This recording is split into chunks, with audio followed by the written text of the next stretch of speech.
సూర్యాపేట జిల్లా కోదాడ పట్టణంలోని 18, 25, 24, 23వ వార్డుల్లో ఎన్నికల ప్రచారంలో మంత్రి ఉత్తమ్ కుమార్ రెడ్డి, ఎమ్మెల్యే పద్మావతి రెడ్డి పాల్గొన్నారు. అనంతరం వారు మాట్లాడుతూ గ్రీన్ ట్రిబ్యునల్ నోటీసు గురించి ఎవరూ ఆందోళన చెందాల్సిన అవసరం లేదన్నారు. ఒక్క ఇంటి పునాది రాయిని కూడా కూల్చనీయమని, బీఆర్ఎస్ బీజేపీ పార్టీలకు ఓటు వేస్తే మురికి కాలువలో ఓటేసినట్టే అని అన్నారు. కోదాడ మున్సిపాలిటీలో కాంగ్రెస్ పార్టీ జెండా ఎగరడం పక్కా అని అన్నారు. పార్టీకి వ్యతిరేకంగా పనిచేస్తున్న వారిని ఇప్పటికే సస్పెండ్ చేశామన్నారు.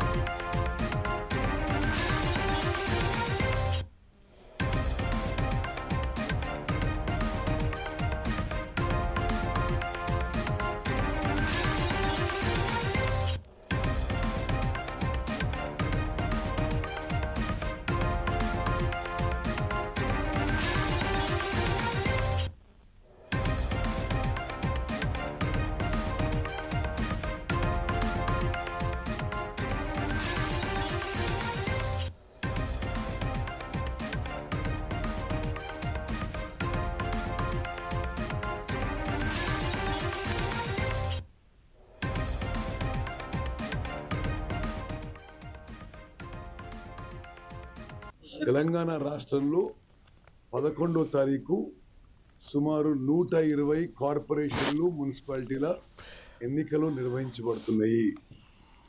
నేను చాలా జిల్లాలు తిరుగుతున్నాను. ఈ 3-4 రోజుల్లో కరీంనగర్ జిల్లా, నిజామాబాద్, సూర్యాపేట జిల్లా పర్యటిస్తూ ఈరోజు కోదాడ ప్రచారానికి వచ్చిన. రాష్ట్రంలో ఎక్కడ పర్యటించినా ఈ ఎన్నికల్లో ప్రజల మూడు చాలా స్పష్టంగా కాంగ్రెస్ పార్టీకి ఓటేయాలనే విధంగా మరి ఒక స్పష్టమైన మూడ్ ఏర్పాటైపోయింది. నా అభిప్రాయంలో, నా సుదీర్ఘ రాజకీయ అనుభవంతో ఈసారి తెలంగాణలో ఉన్న 120 municipal corporations, 120 municipal corporations, municipalities ఏదో 11వ తారీఖు ఎన్నికలు పోతున్నాయో అవన్నిటిలో కాంగ్రెస్ పార్టీ క్లీన్ స్వీప్ చేయబోతున్నది. గత 2 ఏళ్లుగా మరి కాంగ్రెస్ ప్రభుత్వం తెలంగాణలో ముఖ్యమంత్రి రేవంత్ రెడ్డి గారి నాయకత్వంలోని కాంగ్రెస్ ప్రభుత్వంలో అభివృద్ధి, సంక్షేమ పథకాలు అద్భుతంగా ముందుకు పోతున్నాయని చెప్పి ప్రజల్లో చాలా స్పష్టంగా ఉంది. ప్రత్యేకంగా సన్నబియ్యం కార్యక్రమం ఈ రాష్ట్రంలో ఒక గేమ్ చేంజర్గా ఉండింది. అందరూ కూడా హర్షిస్తున్నారు ఈ సన్నబియ్యం కార్యక్రమం విషయంలో. రేషన్ కార్డులు కూడా అర్హులైన అందరికీ ఇస్తున్నాము. ఆర్టీసీలో అక్కలు, చెల్లెలు ఉచితంగా ప్రయాణం చేస్తున్నారు. 200 యూనిట్ల వరకు ఉచితంగా విద్యుత్ వస్తుంది. సంక్షేమ పథకాలే కాకుండా రాష్ట్ర వ్యాప్తంగా విద్య, వైద్య, మరి సాగునీరు, త్రాగునీరు, మౌలిక సదుపాయాలు, ఇన్ఫ్రాస్ట్రక్చర్ కూడా మరి కాంగ్రెస్ పార్టీ ప్రభుత్వంలో అద్భుతంగా ముందుకు పోతున్నాం. ఈరోజు ఈ కోదాడ మున్సిపాలిటీ ద్వారా మీకు చెప్తున్నా, కోదాడ మున్సిపాలిటీ ఈసారి కాంగ్రెస్ పార్టీ కైవసం చేసుకోవడం ఖాయం.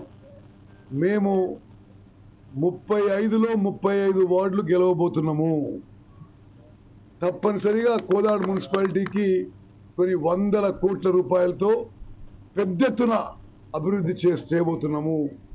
కోదాడలో బజార్లు, డ్రైన్లు, మరి పరిశుభ్రతకు అవసరమైన అన్ని విషయాలు, మరి విద్య, వైద్య, విద్యుత్ అన్ని విషయాల్లో కోదాడ మున్సిపాలిటీపై ప్రత్యేక శ్రద్ధ వహించి రాష్ట్రంలోనే ఒక ఆదర్శ నగరంగా కోదాడ నగరాన్ని తీర్చిదిద్దుతా అని చెప్పి నేను మాటిస్తున్నా.